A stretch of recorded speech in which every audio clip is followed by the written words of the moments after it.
guys, welcome to Olive Board. I am your mentor Lakshmi Arora and I am here to discuss कि आपको finance का पूरा जो topic है उसको कवर करने के लिए टाइम बाउंड मैनर पे, क्योंकि ऑब्वियसली पढ़ने बैठोगे सब कुछ थोड़ी पढ़ोगे, तो ये भी पता होना चाहिए कि क्या पढ़ना है, प्रीवियस ईयर पेपर में क्या आ रहा है, पेपर का पैटर्न किस तरह से है, तो हम वो एक बार डिस्कस करते चलते हैं. सो you know I have prepared this time table, you can just have a look. I will give you this time table in the description section. One advice for you all is, जिस दिन भी आप ये video देख रहे हो description section से ये टाइम टेबल डाउनलोड करना. कुछ नहीं करना, दिन के 3 घंटे, ये स्पेसिफिकली उनके लिए जिन्होंने आज तक कभी फाइनेंस नहीं पढ़ा है, तो उनके लिए एक और simplified time table I have made. So you know दिन के 3 घंटे you can just go ahead and try to complete ये जो आपका टारगेट है, टारगेट बेस्ड स्टडी करना.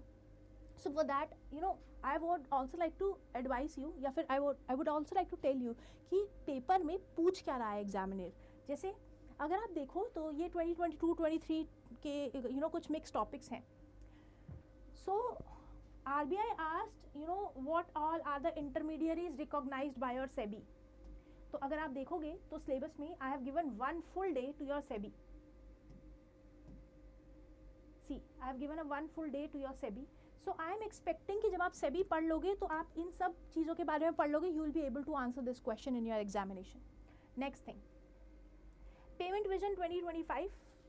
तो payment vision 2025 was being asked क्योंकि ये उस टाइम पे न्यूज़ में था. One thing. Next thing, RBI has asked about you know the gold reserves that are there. तो obviously if you will be studying about RBI तो आप बाकी सब भी स्टडी कर लोगे. नाबार्ड से रिलेटेड उसका पेड अप कैपिटल या फिर total authorised capital something like that was asked. तो अगर आप नाबार्ड पढ़ लोगे तो आप बाकी सब भी चीज़ें उसके हिसाब से आंसर कर पाओगे. Not only this, you know जो डायरेक्ट क्वेश्चन जो आए थे आपके स्टैटिक पोर्शन से वो यहीं से आए थे. You know many questions have been asked, I have just noted it down over here. One thing. Next thing, session को एंड तक देखना बिकॉज लास्ट में you know I have to tell you one more thing. Let's not break the chain, I will tell you at the end. Now next thing is अगले हफ्ते पे cover SIDBI, cover NHB, cover fugitive economic offenders, cover you know CRISIL और MCLR, क्योंकि obviously अभी recent में MCLR में there were certain changes that were being done, तो इसलिए उसको देख लेना. Next thing, NBFC. Last year तो NBFC से भर भर के क्वेश्चन आए थे in phase 1 as well as phase 2. छोटे छोटे क्वेश्चन थे क्योंकि last year scale based regulation system लेकर आए थे, तो उसकी वजह से you know this the NBFC was being asked, it was in news. Now पर इसके अलावा भी questions were there from your NAPFID से रिलेटेड क्वेश्चन वॉज देयर. तो अब अगर आप you know if you are studying this syllabus, तो अगर आप देखोगे ये जो NAPFID से रिलेटेड क्वेश्चन है या सेबी से रिलेटेड रेगुलेशन से रिलेटेड क्वेश्चन है, तो जब आप सेबी पढ़ोगे तभी तो पता चलेगा रेगुलेशन क्या है. और अगर रेगुलेशन सीधा पढ़ने बैठ जाओगे तो बिलीव मी समझ ही नहीं आएगा. Next thing, for the next 5 days study about markets, financial markets, be it money market, capital market, debt market, derivative market, commodity market. तो इन सब के बारे में पढ़ो. Read about foreign exchange reserves. Foreign exchange reserves a question was related to this forex reserve also in your previous year. Apart from this, अगर आप markets के बारे में पढ़ोगे, म्यूचुअल फंड्स के बारे में पढ़ोगे, you will also read about exchange traded fund. तो ETFs के बारे में पढ़ोगे, देन जब आप ETF के बारे में पढ़ोगे you will be able to find out Bharat bond ETF किसका बॉन्ड था, फर्स्ट ETF कौन लेकर आया था इंडिया में. So you know all these things are there directly in your syllabus and that's why these questions were being asked. Next thing, money market instrument. देखो which of the following is not a part of money market instrument. कितना basic question है. किसी ने अगर money market एक बार पढ़ा भी होगा, बेसिक भी पढ़ा होगा, तो भी they will be able to answer this question. तो आई एम जस्ट एम्फसाइजिंग कि जब आप ये पढ़ रहे हो आपको ध्यान किस चीज़ पे देना है. एक चीज़ है लास्ट में बताती हूँ, एक बार इसको ख़त्म करने दो. जनरल फाइनेंस की अगर मैं बात करूँ तो कॉरपोरेट गवर्नेंस से एक पैराग्राफ बेस्ड क्वेश्चन आया था जो कि RBI के सर्कुलर से थोड़ा बहुत रिजेंबल कर रहा था. ये क्वेश्चन समझ में तब आएगा जब पता होगा कॉरपोरेट गवर्नेंस क्या होती है. नेक्स्ट थिंग, इन्फ्लेशन से तो रिलेटेड वैसे भी क्वेश्चन आता रहता है. WPI CPI से रिलेटेड फेज़ 1 में क्वेश्चन रहता ही है. अपार्ट फ्रॉम दैट ये बहुत ही एकदम easy, stagflation, inflation, recession, hyper inflation, disinflation, बहुत ही सिंपल क्वेश्चन था. इन्फ्लेशन का टॉपिक अगर किसी ने बेसिक भी पढ़ा होगा ना तो भी आंसर तो दे के ही आएगा. ये मैं बात कर रही हूँ 2022 के पेपर की, बहुत पुराने पेपर की बात नहीं है. ओके. Next thing, accounts. देखो पिछले बार अकाउंट्स पहली बार ऐड हुआ था, इसलिए एक सिंपल रेशियो बेस्ड क्वेश्चन आया था. रिटर्न ऑन एसेट ROA का क्वेश्चन था. सो इस रिटर्न ऑन एसेट्स रेशियो से क्वेश्चन था.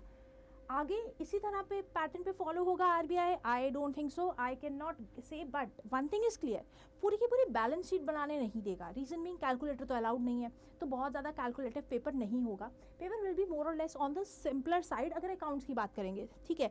तो क्या करना है आपको, अकाउंट्स को अच्छे से, मैंने यहाँ पे 5-7 दिन दिए, इसके बाद 4 दिन का बफर डे भी है, यूटिलाइज करो। 10 दिन बैठ के आराम से अकाउंट्स पढ़ो, 3 घंटे के 4 घंटे भी देने पड़े तो अकाउंट्स को दे देना, इट्स वर्थ इट। इस बार पेपर में हो सकता है अकाउंट्स का एक क्वेश्चन से ज़्यादा है, पिछली बार तो एक ही क्वेश्चन आया था, इस बार हो सकता है ज़्यादा क्वेश्चन आए, तो इसलिए अकाउंट्स को ढंग से प्रिपेयर कर लेना। Now one thing that I wanted to emphasise, देखो 2022 में पेपर में आरबीआई ने पूछा ओएनडीसी की फुल फॉर्म, और 2023 में फुल फॉर्म पूछी थी ऑब्जेक्टिव में, 2023 में सब्जेक्टिव में पूछा 10-15 मार्क का क्वेश्चन। समझ में आ रहा है? दूसरा ट्रेंड बताती हूँ, 2022 में आरबीआई ने पूछा trends and reports on currency and एक रिपोर्ट के बारे में पूछा था। 2023 में उसी रिपोर्ट पे 15 मार्क का क्वेश्चन दिया था। कुछ समझ में आ रहा है?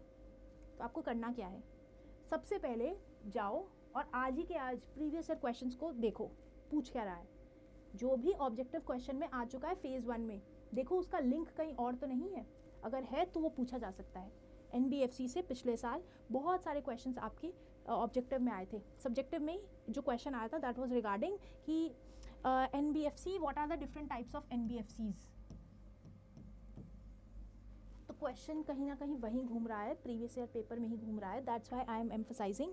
ये जो मैंने टाइम टेबल बनाया है, इसमें जो सब टॉपिक्स डिफाइन किए हैं, ये इसी हिसाब से किए हैं कि पिछले साल पेपर में क्या पूछा गया है, या फिर आगे अगर वो नैपफिट के बारे में पूछ रहा है तो मे बी वो नाबार्ड के और बाकी नाबार्ड या सेबी या फिर आरबीआई की किसी और सब्सिडी के बारे में भी पूछना चाहे, या फिर पूछ भी ले, जैसे डीआईसीजीसी के बारे में पूछ सकता है। So that's why I am emphasising you, download this time table, try to prepare your studies according to that. Next thing, देखो अगर तो खुद प्रिपेयर कर पा रहे हो तो करना, वरना अपनी ज़िंदगी के 6 महीने बर्बाद मत करना। You can by the course. Summit batch already it is going on. This is for phase 1 as well as we'll be launching phase 2 also. तो combined course भी ले सकते हो. For combined course you can take our elite batch course. तो आप super elite course भी ले सकते हो. So these are some of the things that I wanted to share with you. Apart from that, timetable कहाँ से मिलेगा? Timetable you can download it from the comment section, from the description section below. और भी कोई query हो, कुछ और चीज़ लेकर आप चाहते हो, I should be coming up, management का timetable I should be taking up, I will be taking up that as well. अगर चाहते हो specifically previous year questions discuss करूं एक सेशन लेके, I can do that as well. अगर आपको mentorship चाहिए, you can contact us, will be there, happy to help you out.